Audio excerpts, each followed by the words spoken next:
Welcome to this episode of I Date Money Presents Money Talks with yours truly, Lisa Drennan. Today we have a beautiful, beautiful person. She is one of my coaches. Katie Marie is the co-founder of Unforget Yourself Podcast and head coach of the same program. She is an amazing woman who has just the thought processes that we have, especially when it comes around finances. Katie's the go-to girl. And I've been working with you for 3 months now? Yeah. And I have to tell you, I was a guest on your podcast. I interviewed with Mark, and he just caught me, hiding, avoiding. And I was working on 2 weeks prior to that. I was like, okay, I really need to work on my thought process and understand why I believe what I believe and why I'm doing what I'm doing, because I need to get to where I want to go. Yeah. And it was just perfect timing. And I always say that it's a divine timing. People are put in your path exactly when you need them to be, to give you the tools and the support, because, coaches need coaches, right? Oh God, yes. That's the truth. And I always love talking to fellow entrepreneurs, multi-passionate women, and sometimes a few men who want to earn 6 or 7 figures, but there's so many blocks that are in their way. Yeah. And I know you're a 6-figure earner working towards that 7 figures. Tell us, when you first started the entrepreneurial journey, what was your mindset around the money, and how did you utilize your own program to help you work through those blockers? Oh gosh, my mindset around money. I would say, and this is very much still a work in progress, like this is, or process, or whatever, however you say it. This is, and by no means am I at end game with this at all, but to shift from being comfortable with being responsible for my own income. I feel like that was the biggest shift to make for me. That whole idea of it's up to me to generate my, not just living, but my thriving. Mm-hmm. That felt like the biggest mindset shift to make, relying on my own ingenuity and, my experience and my wisdom, and trusting myself.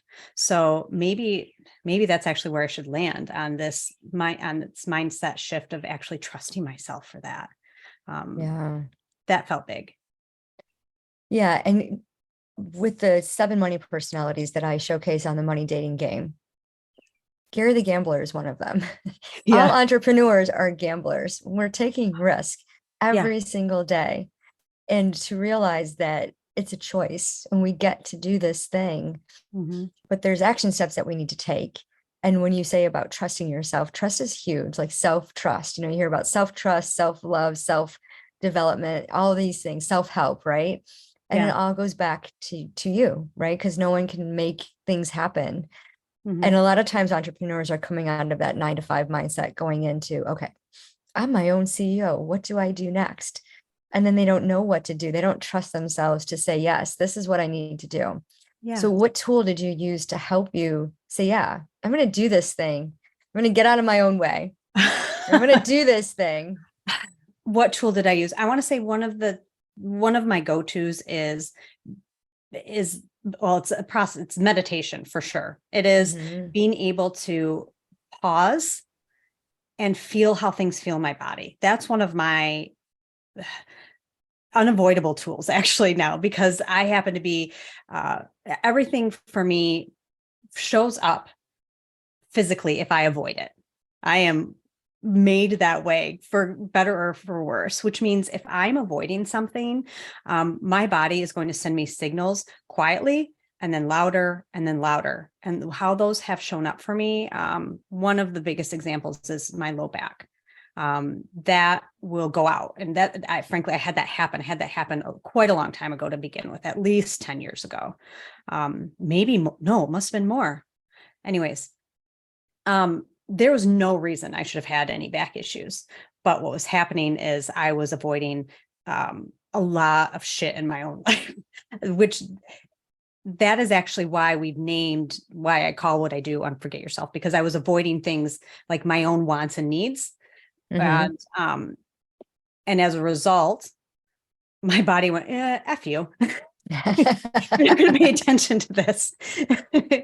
And it forced me then to recognize, oh, I'm not paying attention to the fact that this feels bad for me. This means a number of different things, and how I felt within my previous marriage, how I felt with how I was, where I was living, how I was living, how I wasn't fully expressed. Nothing really felt in alignment, if that makes sense. Yeah, total sense. Yeah. And when it comes to finances, being out of alignment creates this, infinity loop of deprivation. I'm not getting enough. There's not enough. I feel like I'm living check to check. Yes. And then it just keeps going and going. And when you're starting your business, how long have you been with Unforget Yourself? Unforget Yourself has been around for 3 years now. Okay. So thinking back to when you first started and you saw like the money, like a lot of times when people will take money out of their 401k to fund their business, believing that they're going to get the, triple the ROI, right? And then they don't do it. So what was your experience like when you first made that decision, trusted yourself to say, you know what, we're going to do this, we're going to invest. But how much did you invest in, and how long did it take you to get to that 6-figure? Lisa, we've invested over $100,000 in our business. We've invested everything, and that's been all of our time. And I think not everybody can say that. So I want to back up a bit for anybody who's like, that's insane. I don't have that. I don't know how you could do that. That we were in a position to be able to do that. It was terrifying, but we looked at it as an investment, that there's a return on it. And we looked at it long-term. And that's where I would say, then that's where a lot of what we do came into play, because when you feel that scary or that scared, especially when you're talking about your finances, when you're talking about your livelihood on your own, that taps into security, into safety, into basic survival. And so if, going back to talking about my body, how it reacts, like that for me, my body freaked out. It was like, oh my God, what are you doing? And I had to manage myself through breath work, through meditation, but also then putting into action. It isn't just, I'm going to try to make myself feel good. Yes, absolutely. Hands down, you have to do that, but then you have to take action and show up in your business. And for, when it comes to the money mindset around that, it is shifting it's not about spending the money. It's recognizing that this is an investment. And that's what I see people shying away from so often when they go into entrepreneurship. It's all about, how can I spend less money, which I think is such an error. But it's so, I want to say that too, with a huge amount of like grace and understanding, because it is so scary. And it's such a shift in thinking. This is where I think you see the difference between how solopreneurs and CEOs think. I hear so many solopreneurs freaking out about the money they're spending. They don't want to borrow. They don't want to, they want to hold on to it tight. A CEO who has like a solid business going, who makes big decisions, who is running a company, who's in charge of people, never once have I heard them go, I don't use credit. Or everything is about an investment. It's way less about how little money can I spend. It's how big of a return can I get on this? That's a huge shift. It's an important shift. And I'm so glad. I love how you worded it, because the mindset, especially of new entrepreneurs, who are just starting out, they want to hit the 10K months. They want those consistent 10K months. But they say it, but then they negate it by, well, I don't have enough money. I can't invest. I can't afford it right now. I have to wait for this or that to happen. And they're always on this trajectory of waiting. When does it come? And then when they do get money, they don't even think about investing in themselves. They think about the bills that they have to pay. And taking all of their money. One of the things I come across with, and a lot of the ladies that I work with, when they first come to me, they take all of their money that they earn from their business and pour it right back into their business. Did you find yourself in that cycle as well? Yes. Yes. And I want to make sure I preface all of this where I definitely don't feel like I have any of this solidly nailed when it comes to to personally and when it comes to business, but I am in a whole different space than I was before with this understanding. But yeah, everything kind of going back into it, money, time, energy. Yeah. But it Yeah. wears you down. And that's another recognition to get to is if you don't give back to yourself, you're going to burn everything out. You're going to burn your finances out. If you don't have anything going towards you at all. So I hope that Yeah, makes that's why I sense. love fun money. Yeah. Pay yourself first and enjoy your money, because if you don't, especially being an entrepreneur, especially being a solopreneur, when we first start out, all we have is us, and we might have our coaches, but sometimes, I mean, I've worked with so many coaches in the last, since August of 20, when I started the online world. And some of the coaches weren't really available. And what I love about your program is that you're very readily available, and it's so easy to resolve an issue and you don't have to wait. Of course, my husband's phone's gonna ring, so I'll just cut that part out. Why is he's in the other room? Yeah. Okay. All right. I didn't even hear it. You didn't hear it? Oh, Nope. good. Oh, no. It was very loud. I heard it. Yeah. But we're gonna cut that part anyways out, Krista. This is where we can do whatever, right? This is what we can do, whatever. We Cut can say out. the F word or whatever. I don't even know. We'll figure it out where it is on the thing. But Yeah. Totally distracted me. I totally out of my environment. I'm like, okay, just get in the flow. I'm trying to physically or mentally put my mind in like my office space where I'm so comfortable and relaxed. I have this great chair and it's not working. It's just not working. Well, then pretend we're at a coffee shop maybe. And I know if I had a cup of coffee, I could. I was go. going to grab coffee and I don't have any. We don't have any coffee in this house. So I'm like, where are you? Are you in hell? No, I'm just kidding. Yes, I am actually. Oh. It is. I can't. Today's the last day. We leave tomorrow morning, and I just can't wait. I cannot wait to leave. I'm just. It has been rainy every day and gloomy and chilly, and I'm like, just get me out of here. Just get me out of here. And I wanted to go get a hotel, but we didn't. But anyways, so we were talking about the pouring the money back into, like, well, if we don't enjoy our money, we don't have fun with our money, and we just take all of it. What ends up happening, and we've seen this in the entrepreneurial world, is people lose everything, even your 7-8 figure business owners. Yes. Because they don't have a money management system in place. And when you think about a money management system, AKA a budget, I don't like the word budget because when I was when I was getting my certification to be a financial coach, it was taught that you sit down with the client, you go over their budget, you cut out all the expenses to get that $0 line, because your budget has to be zero. Every dollar has to be accounted for. And if they're going to Starbucks every day, you tell them no, stop. You can go to Starbucks every single day. As Katie Marie demonstrates, go to Starbucks if you want to. It's personally not my favorite, but I enjoy doing these things. And that's one of the reasons why I included 10% fund money in my money multiplier system, because if you're constantly depriving yourself and telling yourself, no, no, no, which is a lot of what we heard growing up, those conditioning statements, you end up self-sabotaging. You end up creating this deficit in your finances because you're trying to fill this void.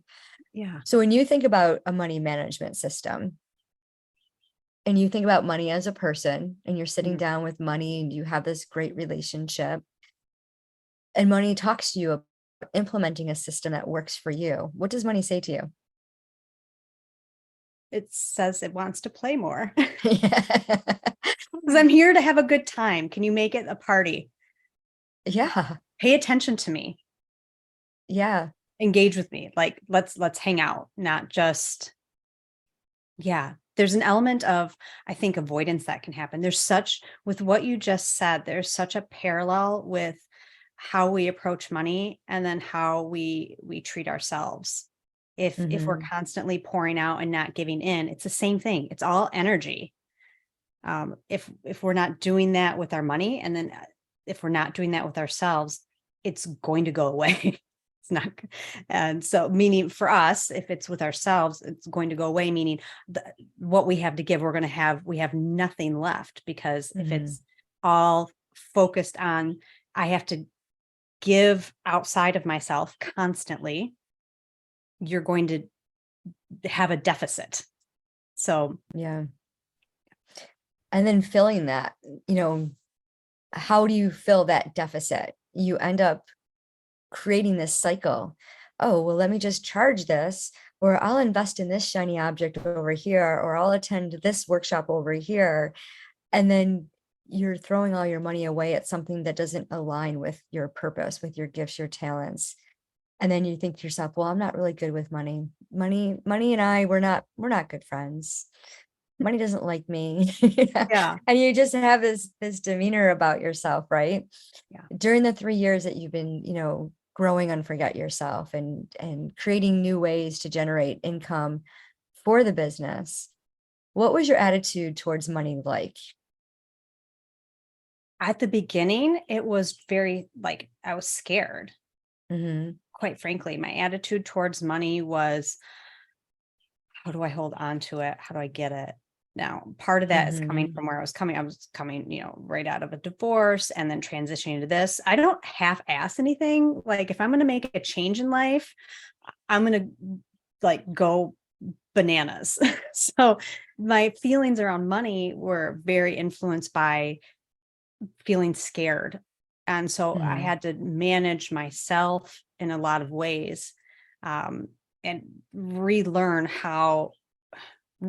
who I was, to then learn how to re-engage with money, so that it wasn't, I think it's so important to not feel scared around it. Yeah. So what then happened is, going eventually feeling how I mentioned earlier, like, okay, money is a tool. Money is meant to be used in a way, and maybe used is the wrong word, but I'm going to go with it, to bring in more money. Not to just hold on to. Is that answering your question the way you're? Yeah, absolutely. Yeah, because so many people think about receiving multiple income streams. I had a call earlier with a entrepreneur who had no idea how much money she had coming in. She still has a 9 to 5. She wants to start up her business. She's not really clear on what her business model looks like. She hasn't reverse engineered it or taken the action steps, right? And I was like, well, how do you expect to make $10,000 a month if you have no idea what your offer is? And then believing in your offer and then taking the action steps. And so many, wealth coaches teach, oh, it's all about money mindset. Let's manifest it. You can't manifest your money. Money is energy, but you need to have a system in place to be able to manage the money that does come your way. Because if you just think about receiving money and allocating it to, I'm going to put it back into my business, and then the bills come, and then you're like, okay, I need to divert my attention. I need multiple income streams coming in. And you're really not focusing on one thing. And because you're not focusing on money, money wants to be crushed on. Money wants to be loved. It wants to hang out, and it does want to have fun, right? Yeah. And when I was growing up, my mom used to say, money goes where money is. And I was like, I want to be where money is. How do I get that? How do I do that? And so like my whole mission from life, since 1987, when I got into finances and insurance, I saw all kinds of people with all kinds of money, and they all had the same belief. Will there be enough? Yeah. That is, sorry, I don't mean to totally cut you off there. That was my reaction of like, that's what I've seen over and over again. It doesn't matter how much money you make, unless you fix how you think about money. You're still going to feel that way, whether you're making, $50,000 or you go, oh, yay, I reached this pinnacle of, I make over 6 figures, but you still feel the same. And then even those beyond that into 7, 8 figures. I was sharing with you earlier that working with a client who does make 7, 8 plus figures, is still feeling the same way in so many ways about money, that it doesn't go away where you're feeling scared about not having enough. It's just at a different level. Yeah. And it doesn't matter. When I worked at Social Security Administration, I would talk to people who were poor as can be, who had nothing. And then I would talk to people who were, billionaires, and they had so much money and they worried constantly. And the poor people were like, oh, well, we'll get by. And then the rich people were like, there's not enough. I need to do more. And they were working themselves to the bone. I mean, burning the candle at both ends is something I heard a lot. Yeah. And it's like, you need to take that rest. You had mentioned meditation, and, there's I created a beautiful money meditation on the money dating game. Yeah. And when we can get into ourselves and our own thoughts, we get to rewrite our money story. We get to change how we're receiving money. And that reciprocal energy of giving and receiving just comes on a flow because we have a strategy that's aligned with our core values in place. And I always love percentages. Like, we do 20% here, 10% there, 10, 10, 10. And a lot of people will say, well, no, that's not going to work. So when you think about your own money management system, do you have a favorite system that you have in place that you're using? Lisa, help me. No, yes, no, yes, and no. Well, yes. It's either yes or no. You got an argument going on. You got some money personalities fighting with each other in there. So yes, we have a money management system in place, but I'm going to caveat that with I want it to be better. We utilize spreadsheets. We know what's coming in. We know what's going out. We're very on top of all of that. Where I think there's always room for improvement is intentionality. Mm-hmm. Do you have money buckets? We have money buckets. No, we don't have money buckets. Okay. One of the ways to set the intention is to set money buckets, I used to use the money envelope system and allocated all of my dollars to go into certain categories, like, your needs, wants, and all of that. Yeah. But now electronically, there's a lot of banks that offer money buckets, and you can actually, put your money in these accounts, and it's all one bank. So instead of having, like, one of my clients had up to 30 bank accounts, the most bank accounts I ever had was 7, because every category, so you have a goal, right? You think about your bucket list. What do you want to do in the next 12 months with your money? Travel, get a new car, whatever. So when I created the money envelope system back when I started utilizing the money envelope system, I did not create it. My grandmother used the money envelope system. It's been around for years and years and years. And my grandma taught me to put the money in the envelope so that I'd always have things. And once the money was gone, that's it. And one of the biggest culprits was groceries. I go to the grocery store, bring my kids, don't bring your kids to the grocery store. And then I would not have enough money to pay, and I'd have to put things back. And I'd be like, isn't there an easier way that's not so embarrassing?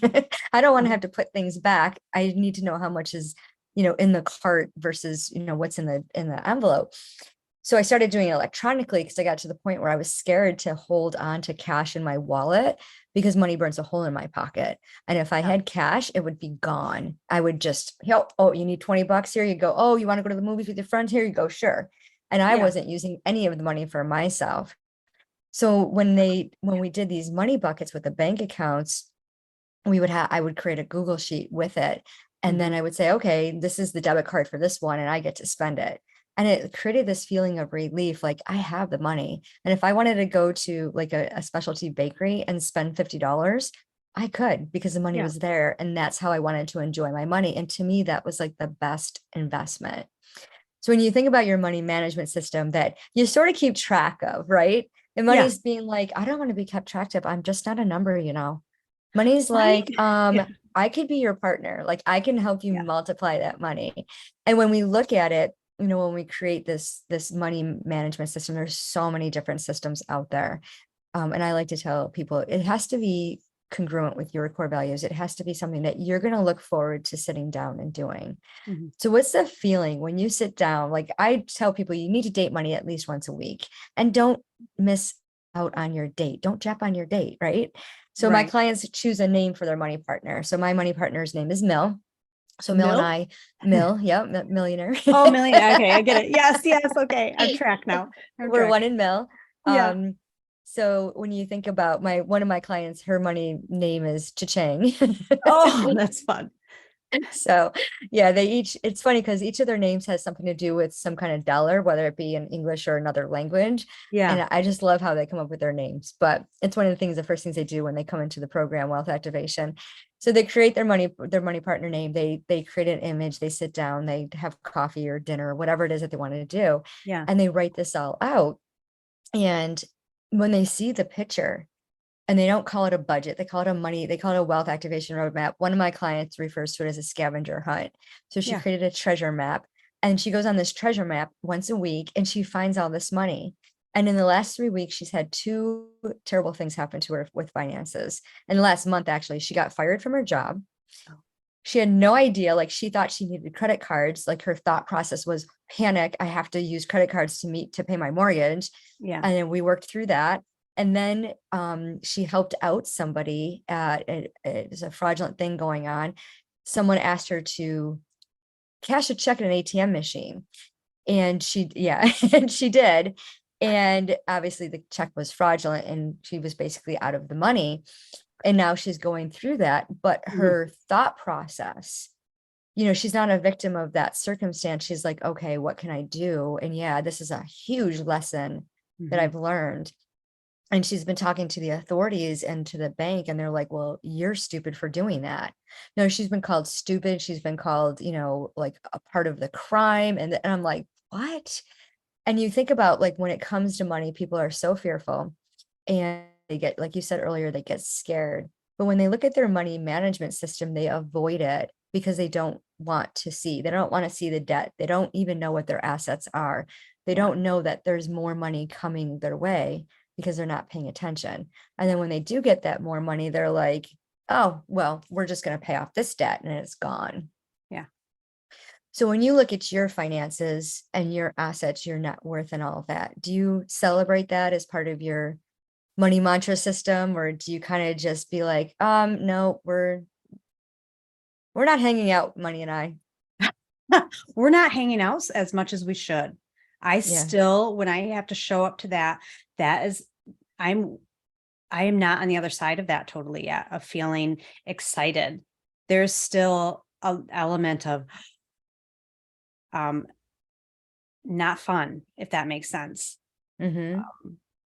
I do show up, but there's it's interesting when you talk about avoiding, because that's what we talk about so often. It's this a pattern of avoidance. And when you catch yourself doing that, and why is it uncomfortable, or are you stuck in feeling, where you can't think straight? It feels like a crisis right now, that sort of thing. And if I take myself out of it and take any sort of level of embarrassment I might have on being fully transparent about how I feel about it, it's that I get uncomfortable with having to sit there and be very, and plug everything in. And I do just want it to be like, oh, it's just taken care of magically. Yeah. And I think that's what everyone wants. I'm going to create a system that does that. It's just plug and play. Here you go. Yeah. Just put your numbers in there. And then you get this beautiful personalized, management system. And then you get to do it. And it's like, wow, this is so cool.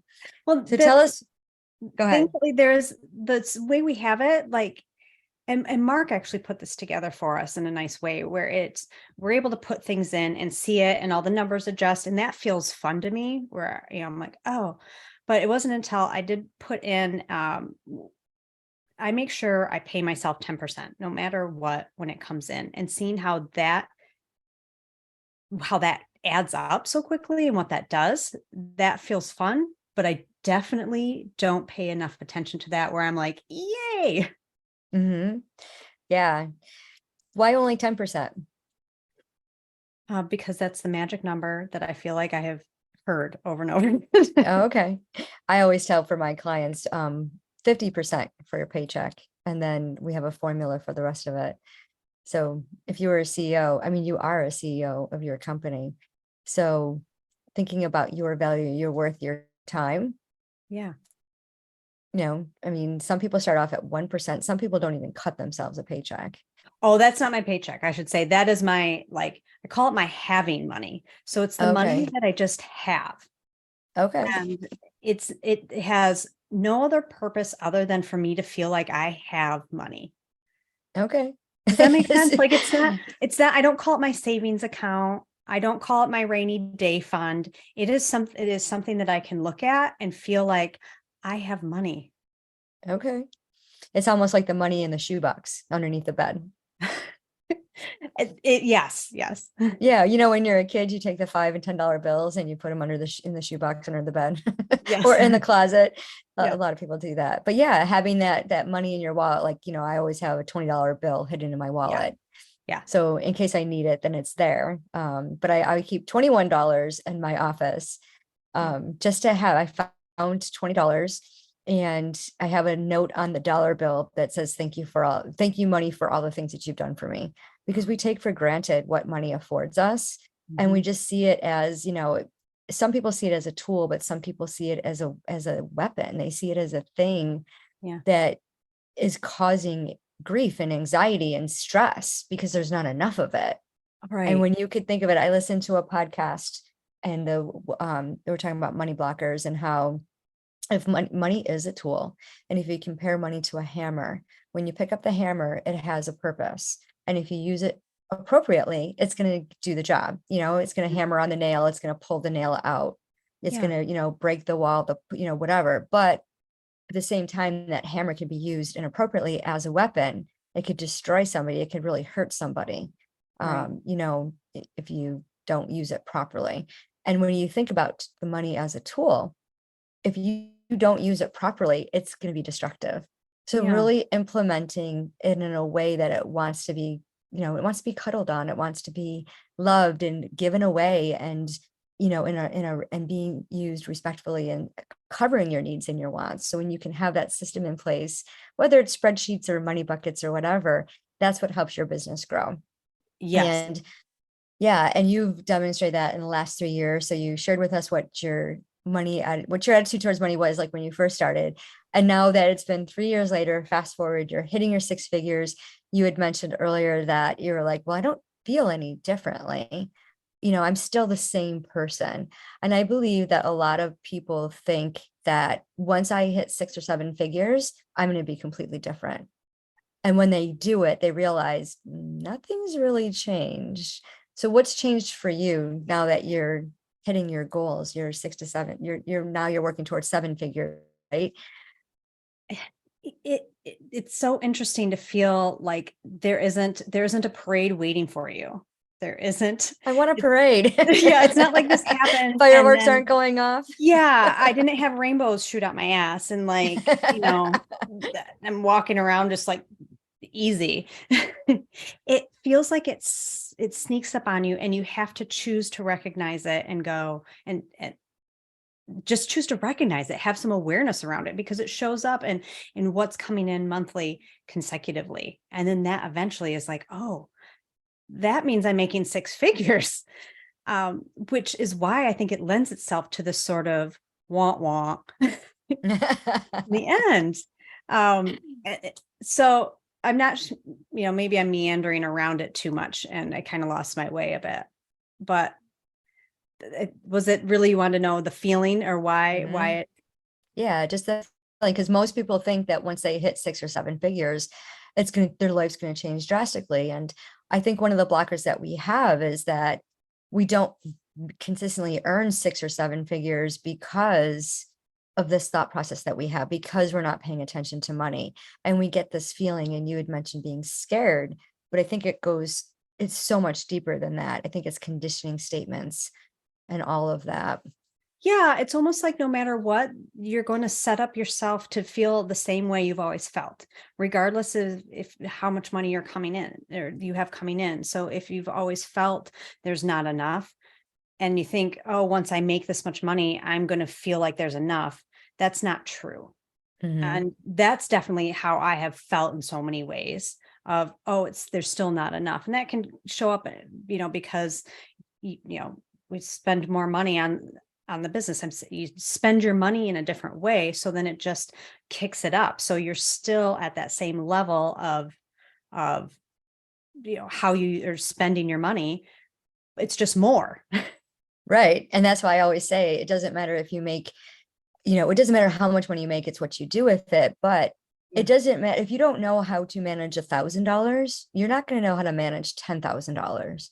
Yeah. So having this, concept, this thought in your mind, like, I'm going to be my own entrepreneur and I'm going to make 10K months, like all these people on social media who may or may not be showcasing, they may have done it once and they act as if it's consistent. And there's so many things behind the scenes that we don't know. And, that's what I love about your program is you help get to those layers and uncover all of those different layers of these thought processes and really using. So tell us a little bit about that. Give About us your uncovering. elevator pitch. Well, are we allowed to swear on here, Lisa? Is this okay? You want me to edit? You can swear. Okay, because but our whole idea is we help you get over your own bullshit so you can do the fucking thing. Mhm. It is, in essence, when we're talking to entrepreneurs about that, it's like you said earlier, it's somebody who's wanting to get to those 10K months and then they maybe get there and dip back, or they can't figure it out. Really, we're all capable and able of doing the things we need to do to get there. And I think there's a level of frustration so many of us have around, okay, I'm not doing this thing. Logically, it makes, I should be able to do this, but why am I not? And if we dig deep enough, if we're able to stay present with ourselves or engage in conversation enough to get to the point where we can recognize there are things that I am doing that are preventing me from executing on what I want to do. Now, fill in the blank, in whatever way you want with whatever the thing is. Often it's as simple as showing up, consistently. Or I've had this idea to write a book for years. I'm throwing out examples of what clients have come to me with. It's been, I want to pivot in my business in this way. And I've been just revving the engine for 5 years now and haven't done it. Or it's been, I keep saying, I want to travel. I want to completely change how I live my life. But most of the time, I think what happens is people say these things they want to do, and then they never do them. And the whole idea, the birth of that, of our program came from that for me, because I did reach a point where I could go on living the way I want, living the life I'm living, which outwardly, I think most of the people that knew me, whether they were close or far away, thought, that's lovely. Look, she's, raising her kids. She has her own business here. Everything seems happy in her nice home. And, the marriage seems great. Internally for me, doing my fucking thing was, I was doing none of it. None of the things that felt like what I wanted to do, which is why I say in a very short amount of time, I went from like, I full ass the things. I was full assing, not being me. And so I switched to full assing being me. And that's really the heart, or the heartbeat of our business. It's what is fully you. And that means actually following through on the thing you've been saying you want to do, but how do you actually do it? And so that you don't end up on your deathbed going, I wish I had done this thing. And those I've worked with, it's been a wide range of years. I've had a number of clients who've been sitting on an idea for 20 years. Wow. And so within weeks, we've gotten them to execute it. And that's looked like, I've had one who it was a business. She wanted to stop working and actually launch this business idea. Seems like not that hard. Like if you've been thinking about it for 20 years, why haven't you done that? So if you come up against where somebody might say, why haven't you done that? There shouldn't be any shame around it. There's a good damn reason why you haven't done it. And it lies in here. And you have to uncover that. And then not just uncover it, because it's not just being aware of it, but then what do you do with it? Because you've been conditioned your entire lifetime to not do the thing. So then you need to recreate conditions within yourself to know what to do, to then do the thing. It's a retraining of your whole being, of how you think, so that how you feel allows you to actually move forward. Yeah, I love that. Love that. So you're going to share a tool with us, something that you created, a meditation? Oh, yes. Okay. So this one is going to be super, super simple. And it is not, in its simplicity, I want everybody to understand the gravity or the importance of it. And I think that's what happens. We go into programs or we engage in a coaching relationship expecting to have some earth shattering, brand new thing that is going to change everything for us. Mm-hmm. I hate to tell everybody, but you probably know exactly what you need to do. You're just not doing it.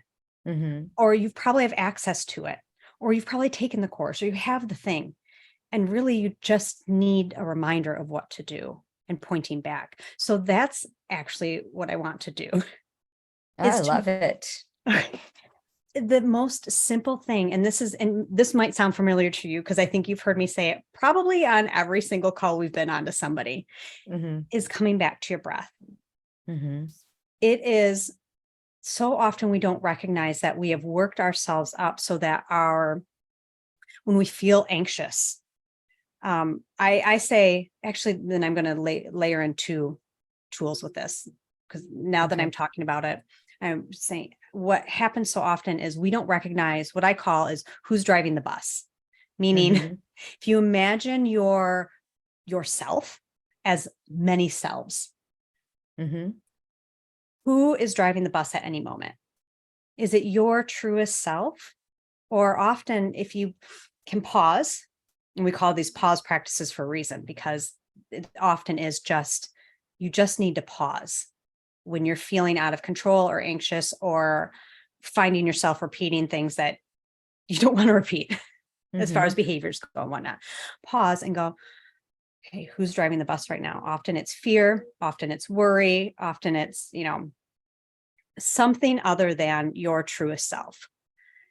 This is where simple breath work comes into play. And my go-to is always 2 in, 4 out. It's a double, we call it double release.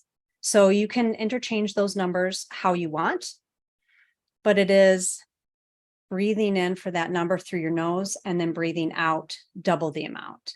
And the beauty of this practice is you can do it at any moment. Mm-hmm.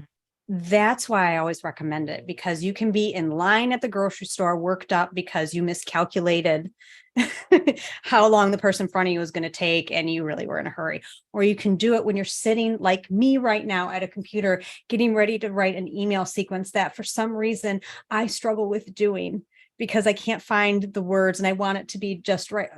Oh my God, Katie, who's driving? Pause.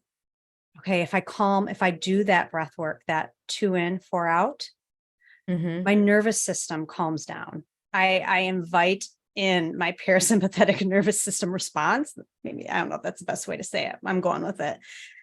Instead of being in fight, flight, freeze, fawn, which is often where we're operating from, we can calm down and come from a place of, okay, I'm not under attack.